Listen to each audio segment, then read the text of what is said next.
मसूरी के ग्राम ढबारसी में अल अजीज marriage home का उद्घाटन किया गया।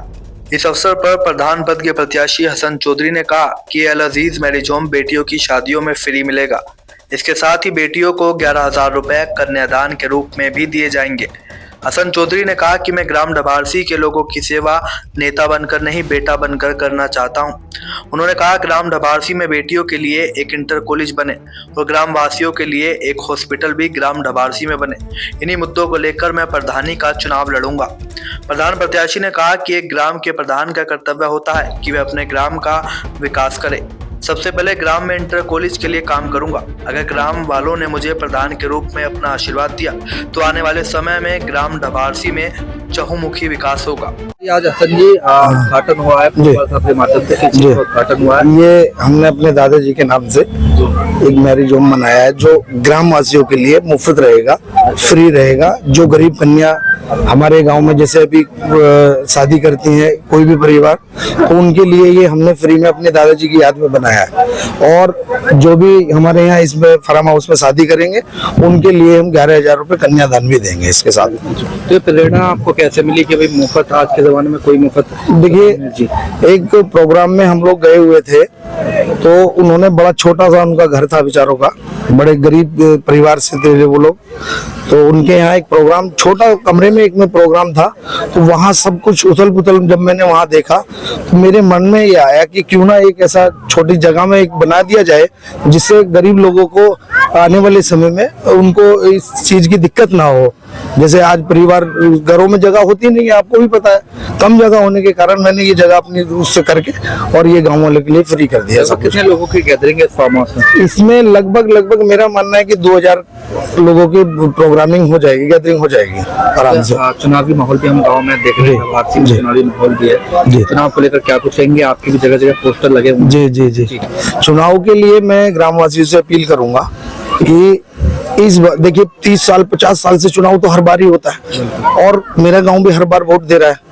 अभी जो मेन मोटिव मेरा है, क्योंकि जो बड़े बड़े काम जैसे नाली खरंजे ये सब विकास में नहीं आता है, ये तो विकास पहले से सबको लोग कर चुके हैं। मेरा मेन मोटिव रहेगा कि जो बड़े काम, जैसे एक बिजली का आज बहुत बड़ा एक मुद्दा है।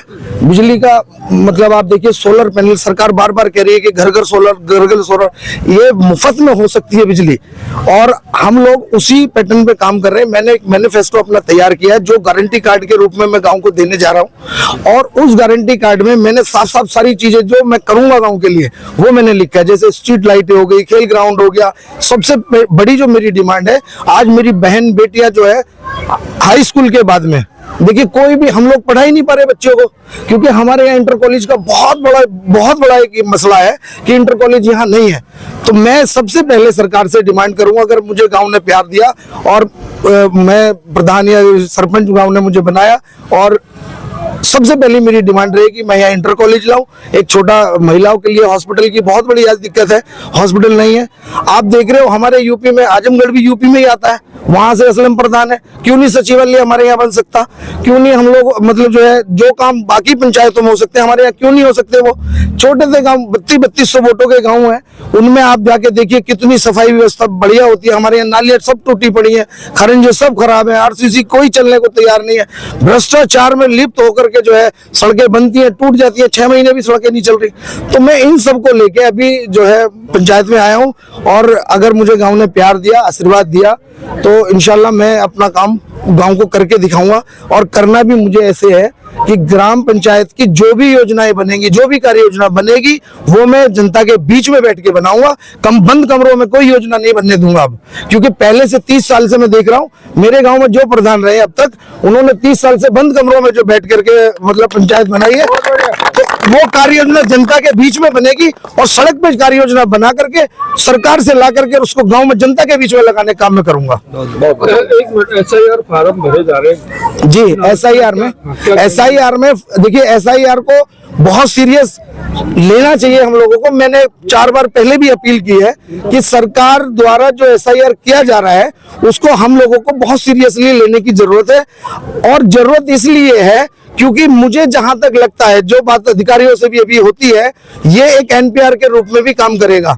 क्योंकि आने वाले समय में अगर सरकार कभी भी NRC करती है तो उसके लिए ये स्टार्टिंग पैटर्न है, पहला स्टेप है एनआरसी का। तो हम लोगों को सीरियस होके, मैं बहुत बारी गांव से अपील कर चुका हूं, मेरे सभी भाइयों को, सबको ये समझना चाहिए कि एसआईआर जरूर कराएं। वोट हमारा मत जो है, हम उसी से हम लोग सब कुछ हैं। अगर हमारा मत ही नहीं रहेगा तो हम कुछ नहीं रहेंगे। तो सबसे पहले तो ये है कि जिन जिन का आज रह गया, वो कल लास्ट डेट है, वो सब लोग इसको एसआईआर कराएंगे। कोई भी मेरा भाई, मेरा बच्चा, कोई नहीं बचना चाहिए एसआईआर से, सबको कराना है। आपने अपने गांव को अपना परिवार माना है जी। तो इस परिवार से कोई आप अपील करना चाहते हैं? मेरे परिवार से मेरी एक ही अपील है कि मुझे बच्चे के रूप में स्वीकार कर लें, मुझे बच्चे के रूप में स्वीकार कर लें, मुझे नेता ना बनाए। मुझे प्रधान की या उसकी अपेक्षा नहीं है, ना मैं कोई अपेक्षा ऐसी रखता हूं, क्योंकि मैं बहुत ही गरीब परिवार से निकल करके इन सब के बीच का मैं ही हूं। जो और लोग अभी तक प्रधान रहे हैं, सरपंच रहे हैं, ये सर, जो अभी तक सरपंच रहे हैं, वो बड़े सक्षम परिवारों से रहे हैं। मैं एक मध्यम परिवार से आया हूं निकल के, तो इन सब की पीड़ा को मैं दिल से जानता हूं कि मध्यम परिवार के लोगों को, आर्थिक रूप से तंगी वाले परिवार वालों को क्या दिक्कत हो सकती है। मैं उनकी पीड़ा को समझता हूं और मैं सरकार से 100%, मैं गारंटी ले रहा हूं इनसे, सरकार से 100% आपका हक आपको दिला करके रहूंगा, अगर आपने मुझे आशीर्वाद दिया।